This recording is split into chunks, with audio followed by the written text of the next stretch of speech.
आपके पास Mg2P2 है यार। चलिए वीडियो को कंटिन्यू करते हैं। आपके पास Mg2P2O7 है। आपको क्या निकालना है? ऑक्सीडेशन स्टेट निकालना है फॉस्फोरस का। P2O7 का चार्ज कितना होता है? आपको पढ़ाया था ना, -2 होता है। तो इसका मतलब हम क्या लिख सकते हैं? P2O7 is equals to -2, oxygen का स्टेट 7 दूनी 14 और यहाँ फॉस्फोरस का 2x।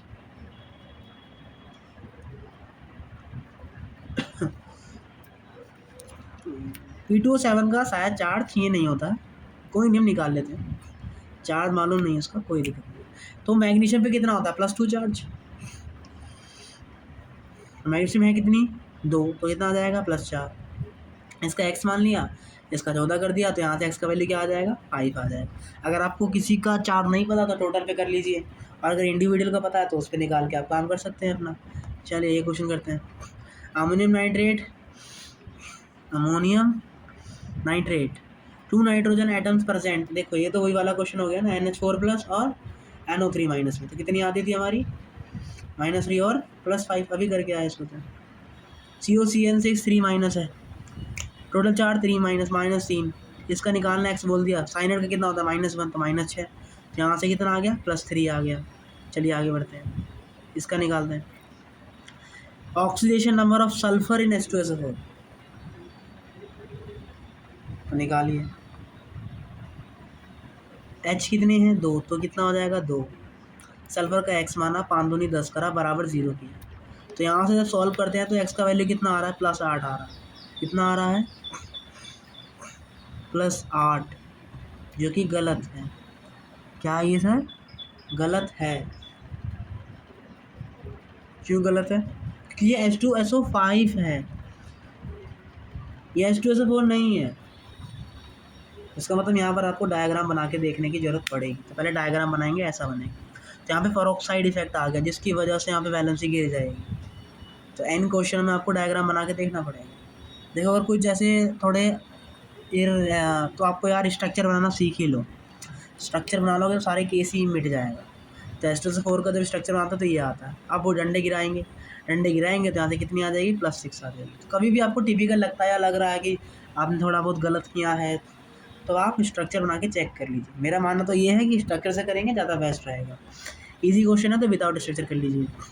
ऐसे ही इसका भी आप कर सकते हैं। इसका कल करवाया था CrO4 का। चलिए, how to identify whether a particular substance is oxidation agent और रिड्यूसिंग एजेंट। क्या आप ये कैसे बताएंगे कि कौन सा एजेंट ऑक्सीडाइजिंग है, कौन सा रिड्यूसिंग है? तो ये हम चेक करके बताएंगे उसकी ऑक्सीडेशन स्टेट से। तो oxidation state of central atom, अगर सेंट्रल एटम की जो ऑक्सीडेशन स्टेट है वो उसकी मैक्सिमम ऑक्सीडेशन स्टेट के बराबर आ गई, तब आप कहेंगे कि वो ऑक्सीडाइजिंग एजेंट है। अगर सेंट्रल एटम की oxidizing state minimum oxidizing state के बराबर आ गई, तब आप कहेंगे दिस इज रिड्यूसिंग एजेंट। और ऑक्सीडाइजिंग स्टेट के इंटरमीडिएट के बीच में आ गई, तब आप कहेंगे कि ये रिड्यूसिंग भी हो सकता है, ऑक्सीडाइजिंग भी हो सकता है, दोनों हो सकते हैं। और अगर कहीं रिड्यूसिंग भी हो, ऑक्सीडाइजिंग भी हो, तो वो क्या शो करता है? डिसप्रपोर्शनेशन रिएक्शन शो करता है। क्या शो करता है वो? डिसप्रपोर्शनेशन रिएक्शन शो करता है। चलिए, अब यहाँ से स्टार्टिंग होती है रेडॉक्स रिएक्शन की। A reaction in which reduction and oxidation simultaneously take place is, उसको आप क्या बोलते हैं? उसको हम रेडॉक्स रिएक्शन कहते हैं। देखिए पोटेशियम क्रोमेट है, HCl है, रिएक्शन करके एक ACl CrCl3 Cl2 और H2O बना रहे हैं। तो हमें चेक करना है कि ये रेडॉक्स है कि नहीं। तो सबसे पहले ये देखिए, ये Cr2 यहाँ पर है, ये Cr यहाँ पर है। यहाँ पर क्रोमियम का चार्ज +6 आ रहा है, जबकि यहाँ क्रोमियम का चार्ज +3 आ रहा है। चार्ज क्या हो गया? घट गया। और अगर चार्ज घटा नहीं, बढ़ गया। इसके पास 3 इलेक्ट्रॉन आए होंगे तभी तो +3 हुए होंगे। तो इसका मतलब चार्ज क्या हो गया? मतलब पॉजिटिव चार्ज घट गया, मतलब नेगेटिव चार्ज बढ़ गया। इसका मतलब यहाँ क्या हो रहा है? रिडक्शन हो रहा है। इसमें क्या हो रहा है? माइनस से ये क्या बन गया? 0 हो गया, मतलब चार्ज पॉजिटिव हो गया। इसका मतलब यहाँ क्या हो गया? चार्ज और घट रहा है, मतलब चार्ज पॉजिटिव चार्ज बढ़ रहा है। इसका मतलब यहाँ क्या देखने को मिलेगा? आपको ऑक्सीडेशन देखने को मिलेगा। अब देखो क्रोमियम क्या है? जिसका ऑक्सीडाइजिंग होता है, जो ऑक्सीडाइज होता है उसको रिड्यूसिंग एजेंट बोलते हैं, और जिसका रिडक्शन होता है उसको ऑक्सीडाइजिंग एजेंट बोलते हैं। इसका मतलब ये ऑक्सीडाइजिंग एजेंट हो जाएगा और ये क्या हो जाएगा आपका रिड्यूसिंग एजेंट हो जाएगा। तो आप ध्यान रखिएगा इसका, ठीक है। चलिए, इसमें बताना है कौन ऑक्सीडाइजिंग है कौन रिड्यूसिंग है। देखिए, तो यहाँ कार्बन है, वाटर है, CO है, H2 है। कार्बन यहाँ ऑक्सीजन में है, यहाँ +2 में है, तो कार्बन यहाँ क्या हो रहा है ऑक्सीडाइज हो रहा है। यहाँ +1 में यहाँ 0 हो गया, तो यहाँ क्या हो रहा है रिड्यूस हो रहा है। तो जो इसका रिडक्शन होता है वो ऑक्सीडाइजिंग होता है। तो मतलब H2O क्या है तुम्हारा ऑक्सीडाइजिंग एजेंट है। ऑप्शन नंबर 1 करेक्ट हो गया, ठीक है। चलिए, ये सारी थ्योरी आपको याद रखनी है, मेरे चैप्टर तो कल ही खत्म हो जाएगा, बहुत छोटा चैप्टर है ये। जो the following reaction is an example of redox reaction. Redox reaction का एग्जाम्पल के लिए क्या होना चाहिए आपको, ऑक्सीडेशन भी और रिडक्शन। तो यहाँ Xe(F6) है और यहाँ H2O। चेक करेंगे आप, यहाँ जो फ्लोरीन है इस पे चार्ज है -1, या जीनोन देख लीजिए। तो आप ये सब चेक करेंगे ना, तब आपको पता लगेगा कि ऑप्शन नंबर C में आपको ये कहानी देखने को मिल रही है। आप ये करके, चलो मैं बता देता हूँ, बात ही खत्म करते हैं। देखिए, Xe, पहले यहाँ पे Xe का चार्ज निकाल लीजिए, कितना आएगा +6 आएगा, ठीक है। और यहाँ पे कितना आ रहा है Xe का चार्ज -4 -2, मतलब +6 आ रहा है, यही आ रहा है। एक मिस्टेक कर दी, इसका डायग्राम बना लो। Xe डबल बॉन्ड हो, Xe क्या है, Xe कौन सी गैस है, Xe एक आपकी नोबल गैस है, तो मतलब इसका 8 बॉन्ड बनने चाहिए। 1 2 3 4 5 6, बाकी के क्या होंगे लॉन पेयर होंगे, ठीक है। चलिए, अब बॉन्ड तोड़ दीजिए, यहाँ कितना आ जाएगा +2, यहाँ +1, यहाँ +1, यहाँ +1 +1, मतलब यहाँ भी कितना आ गया +6 आ गया, तो कम ही नहीं हो रहा ये। लेकिन इसमें चेक करें तो यहाँ भी -1 और यहाँ भी -1, ये रेडॉक्स रिएक्शन तो है ही नहीं। दूसरा चेक करते हैं, यहाँ कितना आएगा XeO2F2,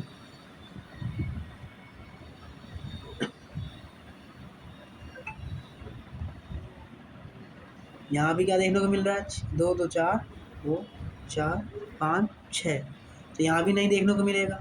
इसी तरीके से इस वाले केस में भी आपको नहीं देखने को मिलेगा, तो ऑप्शन नंबर C क्या हो जाएगा इसका करेक्ट हो जाएगा। तो आप ऐसे करते हैं इस क्वेश्चन को, ठीक है। चलिए आगे बढ़ते हैं। Salt which react that no atom undergoes change in oxidation state, ऐसा सोल्ट जो किसी से रिएक्ट नहीं कर रहा हो and no atom undergoes change in oxidation state, तो वहाँ पर आप कैसे निकालेंगे। तो N फैक्टर बराबर टोटल कैटाइनिक, मतलब वहाँ कैटाइन भी हो और एनायंस भी हो, तो उस केस में आप कैसे करेंगे। तो N फैक्टर कैसे निकालेंगे, अगर कैटाइनिक पार्ट भी है एनायनिक पार्ट भी है, और ऐसा केस है कि जो एटम है आपका वो चेंज नहीं कर रहा अपनी ऑक्सीडाइजिंग स्टेट को, तो उनका N फैक्टर निकालने के लिए हम क्या करते हैं, टोटल कैटाइनिक और टोटल एनायनिक चार्ज से हम उसका N फैक्टर कैलकुलेट करते हैं। MgCO3 है, गर्म करोगे Mg और कार्बोनेट बनेगा। Mg का यहाँ +2 है, यहाँ भी +2 है, ऑक्सीजन का यहाँ -2 है, यहाँ भी -2 है, यहाँ +4 है, यहाँ भी +4 है, सबका चार्ज सेम है टूटने के बाद भी। तो N फैक्टर कैसे कैलकुलेट करेंगे, यहाँ Mg +2 है, यहाँ CO3 माइनस है, तो हम दोनों में से किसी भी एक का चार्ज ले लेंगे, या तो कैटाइनिक पार्ट का या तो एनायनिक पार्ट का, दोनों सेम है तो अब किसी का भी पार्ट ले लेंगे। तो यहाँ पर N फैक्टर कितना आ जाएगा 2 आ जाएगा। मान लीजिए अब केवल एक एटम जो है अपनी ऑक्सीडेशन स्टेट को चेंज कर रहा है, तो कैसे निकालेंगे। तो N फैक्टर बराबर moles of electron transfer by पर मोल ऑफ सोल्ट, एक मोल सोल्ट में जितने इलेक्ट्रॉन का ट्रांसफर हो रहा है उसी को ही हम क्या कहते हैं, उसका N फैक्टर कहते हैं। KMnO4 एसिडिक मीडियम में Mn+2 बनाता है, ये याद कर लेंगे काम आएगा। KMnO4 एसिडिक मीडियम में Mn+2 बना रहा, तो ये 5 इलेक्ट्रॉन का ट्रांसफर कर रहा है, तो इसका N फैक्टर कितना हो जाएगा 5 हो जाएगा। ये KMnO4 को जब न्यूट्रल या वीक बेस में डाला जाता है तब ये कितना चार्ज ले लेता है, Mn4+ चार्ज ले लेता है, तो 3 का ट्रांसफर होता है, N फैक्टर 3 आ गया। उसी तरीके से KMnO4 जब बेसिक मीडियम डाला जाता है तो Mn+6 बनता है, और N फैक्टर क्या आ जाएगा यहाँ पे 1 आ जाएगा। तो याद कर लीजिए, अगर KMnO4 को एसिडिक मीडियम में डालते हैं तो N फैक्टर 5 आता है और Mn+2 बनता है। अगर KMnO4 को न्यूट्रल या वीक बेसिक मीडियम में डालते हैं एन फैक्टर 3 आता है और क्या बनता है Mn+4 बनता है। अगर KMnO4 प्लस KMnO4 को बेसिक मीडियम में डालते हैं तो क्या बनता है आपका Mn+6 बनता है, एन फैक्टर 1 आता है। ठीक, इसी तरीके से आपको K2Cr27 का याद कर लेना है। K2Cr27 जब एसिडिक मीडियम में डालता है तो क्रोमियम+3 बनाता है। हमें पर मोल ट्रांसफ़र बोला है, तो है कितना, ये 2 है, तो एक में कितना हो रहा है 3 का, तो 2 में कितना होगा 6 का, तो एन की वैल्यू क्या आ जाएगी यहाँ पे 6 के समथिंग आ जाएगी। Chromium is already in its maximum oxidation state, so it can be reduced. So always behave like an oxidizing agent. Chromium की मैक्सिमम ऑक्सीडेशन स्टेट क्या होती है, +6 होती है। और अभी आपको बताया कि अगर कोई अपनी मैक्सिमम ऑक्सीडेशन स्टेट में होता है तो वो किसकी तरह बिहेव करता है, एक ऑक्सीडाइजिंग एजेंट की तरह बिहेव करता है। आई होप आपको यहाँ पे समझ में आया होगा, नहीं से समझते। कॉपर सल्फेट है, कॉपर है और SO2 है। आपको कॉपर सल्फेट का इक्विवेलेंट वेट बताना है, तो इक्विवेलेंट वेट बताने के लिए सबसे पहले हमें एन फैक्टर चाहिए होगा। कॉपर SO-2 है, यहाँ पर S किस में चेंज हो गया, +4 में, तो यहाँ पे कितने का चेंजेस आ रहा है, +6 का, तो एन फैक्टर कितना आ गया, 6 आ गया। तो इक्विवेलेंट वेट क्या होगा, इसका मास जो कि मैंने कैपिटल M बोल दिया एंड डिवाइड में एन फैक्टर, तो आप ऐसे निकालेंगे इसका इक्विवेलेंट वेट। तो आई होप आपको ये चीज़ें समझ में आई होंगी। चलिए तो आगे बढ़ते हैं, एक और क्वेश्चन करते हैं डिस्कस। क्वेश्चन क्या कह रहा है, इन विच ऑफ द देखिए तो क्वेश्चन क्या कह रहा है, in which of the following reaction hydrogen peroxide act as oxidizing agent. Hydrogen peroxide किसे कहते हैं, H2O2। इसमें ऑक्सीजन पे चार्ज क्या होता है, माइनस। ऑक्सीडाइजिंग एजेंट की तरह बिहेव करना है तो ऑक्सीजन को मैक्सिमम स्टेट में होना पड़ेगा, और ऑक्सीजन का मैक्सिमम ऑक्सीडेशन स्टेट क्या होता है, हम निकाल लेते हैं। चलिए पहला क्वेश्चन करते हैं, I2H2O2 से ये बन रहा है, यहाँ I 0 में है, यहाँ I -1 में है, ठीक है, ये अपनी मैक्सिमम ऑक्सीडेशन स्टेट में है, आंसर है PbS है, H2O2 है, PbSO4 है। सल्फ़र यहाँ -2 में है और यहाँ सल्फ़र +6 में, और सल्फ़र का मैक्सिमम ऑक्सीडेशन स्टेट क्या होता है, +6 होता है। तो इसलिए जो आपका PbS होगा, it's behaving like a reducing agent, और ये किसकी तरह बिहेव करेगा, आपके रिड्यूसिंग एजेंट की तरह बिहेव करेगा। ये रिड्यूसिंग की तरह बिहेव कर रहा है, तो ये जो H2O2 है किसकी तरह बिहेव करेगा, तुम्हारा ऑक्सीडाइजिंग एजेंट की तरह बिहेव करेगा। चलिए, क्योंकि यहाँ -1 से -2 हो गया। बाकी ये सब भी ना पता हो तो कैसे चेक करते हैं, ऑक्सीडेशन और रिडक्शन चेक कर लेते हैं। 0 से 1 जा रहा है, यहाँ -1 है और यहाँ क्या आ गया, 0 आ गया।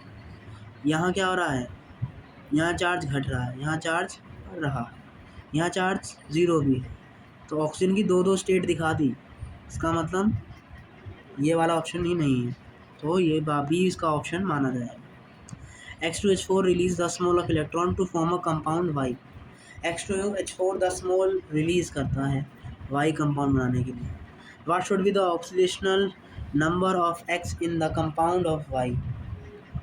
मतलब X की पावर n+, ये Y कंपाउंड हो गया और ये आपको बताना। तो यहाँ पर इसका स्टेट क्या है, -2 है। इसने क्या बोला है, 10 mole of electron to form a compound Y, ये 10 मोल इलेक्ट्रॉन रिलीज कर देता है। X2H4 का 1 मोल इसका निकालें तो क्या आता है, ऑक्सीडेशन स्टेट +4, तो -2 आ जाएगा आपके इस XY का ऑक्सीडेशन स्टेट। माना इसका ऑक्सीजन स्टेट +2 है, तो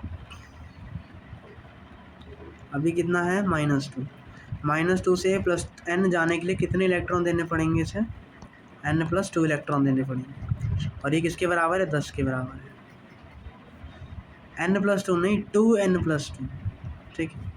तो यहाँ से आपकी n की वैल्यू कितनी आ जाएगी, +3 के समथिंग आ जाएगी, ठीक है। चलिए इसी तरीके से ये क्वेश्चन करते हैं, इक्विवेलेंट वेट ऑफ FeC2O4 का whole thrice in this reaction. Oxidizing agent FeC2O4 3- है ये। तो आप सबका वो सब चेक करके आप चीज़ें निकाल सकते हैं। You should need to try yourself. चलिए ये क्वेश्चन भी करके लेके आइएगा। तो अब हम अपना अगला टॉपिक पढ़ते हैं। अगर दोनों ही एटम्स अपनी ऑक्सीजन स्टेट को चेंज कर रहे हैं तो कैसे निकालेंगे उनका एन फैक्टर। अगर दोनों ऑक्सीडाइज हो रहे हैं तो n क्या होगा, total moles of electron lost by पर mole of salt. 1 mole salt के द्वारा जितने लॉस होगा उन सबको प्लस करके आप निकालेंगे। ये फेरिक ऑक्सलेट है तो क्या होता है, Fe+3 बनता है और CO2+4 बनता है। +3 हो गया मतलब 1 मोल का चेंज, +3 से +4 हो गया, ये 1 में 1 का चेंज, 2 में 2 का चेंज, तो मतलब टोटल चेंज कितना क्या आ गया, 3 का। तो इसका n फैक्टर कितना होगा, 3 होगा। What is the equivalent weight of C2U2S? तो कॉपर सल्फेट है, क्या बनाएगा, ऑक्सीजन से देखेंगे कि Cu+2 बना रहा है और सल्फर डाइऑक्साइड बना रहा है। यहाँ पे +2, यहाँ +6, एक ही है तो यहाँ +6 का चेंज, यहाँ 2 का चेंज, टोटल कितना आ गया, एन फैक्टर 8 आ गया। तो अगर दोनों अपनी चेंज कर रहे हैं तो उनका जो एन फैक्टर आएगा वो उनके एन फैक्टर के सम के बराबर आएगा। आई होप आपको समझ में आया हो। चलिए आगे बढ़ते हैं। ये आपका SnC2O4 KMnO4 से रिएक्ट कर रहा है एसिडिक मीडियम में। तो जो टिन होता है वो एसिडिक मीडियम में रिएक्ट करता है। तो अभी आपको पढ़ाया था C2O4 किस में चेंज हो जाता है, आपके अपनी मैक्सिमम ऑक्सीडेशन स्टेट में चला जाता है। तो क्या बनाता है, Sn+4 बनाता है और CO2 बनाता है, और Mn+7 Mn+2 में चेंज हो जाता है। C2O4 से किस में जा रहा है ये, तो यहाँ पे एन फैक्टर 2 आ गया, और S में कितना जा रहा है, +2, तो SnS2O4 का एन फैक्टर कितना आ जाएगा, 4, तो उसका इक्विवेलेंट वेट कितना आ जाएगा, m/4 आ जाएगा। दूसरा केस लेते हैं, more than 1 atom are getting reduce. एक से ज़्यादा अगर एटम रिड्यूस हो रहे हैं तो क्या होगा, कुछ नहीं, उनसे मल्टीप्लाई करके निकाल लेंगे। जैसे ये है Fe+3 से Fe+2 बन रहा है, रिड्यूस हो गए इस बार, वहाँ बढ़ रहे थे यहाँ रिड्यूस हो गए, और यहाँ भी रिड्यूस हो रहे हैं। तो कितने का रिड्यूस हो रहा है इसमें, 1 का। यहाँ कितने का रिड्यूस हो रहा है, नाइट्रोजन में 3 का रिड्यूस हो रहा है कितने, 3, तो कितने का, 9। उसका मतलब टोटल एन फैक्टर कितना आ जाएगा, जोड़ के आ जाएगा 10। तो यहाँ पर भी आपको ऐसे ही करना है। अगला केस हो सकता है some are getting oxidize and some are getting reduce. कुछ ऑक्सीडाइज हो रहे हैं, कुछ रिड्यूस हो रहे हैं। यदि गेन बराबर लॉस है तो एन फैक्टर या तो गेन से आ जाएगा या तो लॉस से आ जाएगा, और अगर gain is not equal to loss तो एन फैक्टर कैसे निकालेंगे, गेन माइनस लॉस या लॉस माइनस गेन, लेकिन वैल्यू पॉजिटिव ही लेंगे। ठीक है, चलिए करते हैं। KClO3 को जब गर्म करते हैं तो KCl बनता है और O2 बनता है। Cl का ऑक्सीडेशन स्टेट यहाँ +5 है और यहाँ -1 है, तो कितने का इलेक्ट्रॉन गेन हुआ, 6 का। यहाँ -2, वहाँ 0 हो गई, तो कितने का इलेक्ट्रॉन लॉस हुआ, 6 का। 1 का 2 मतलब 3 में 6 का, तो दोनों का बराबर आ गया। इसका मतलब यहाँ n की वैल्यू कितनी आएगी, 6 के समथिंग आएगी। ठीक है, चलिए इसे करते हैं। A+KCl3 KCl+O2 बन रहा है। बिहेवियर, ए का बिहेवियर बताइए। देखिए जो होगा वो इन्हीं के साथ तो होगा, ए के साथ तो कुछ भी नहीं होगा, तो ए क्या है, नन आ जाएगा। A+SCN-1 SO4 और CN-, ए का बिहेवियर बताना है। SCN के ऊपर माइनस चार्ज है, SCN का डायग्राम बनाएंगे तो SC ट्रिपल बॉन्ड N बनेगा। क्या बन रहा है, तो सल्फेट बन रहा है और साइनाइड बन रहा है।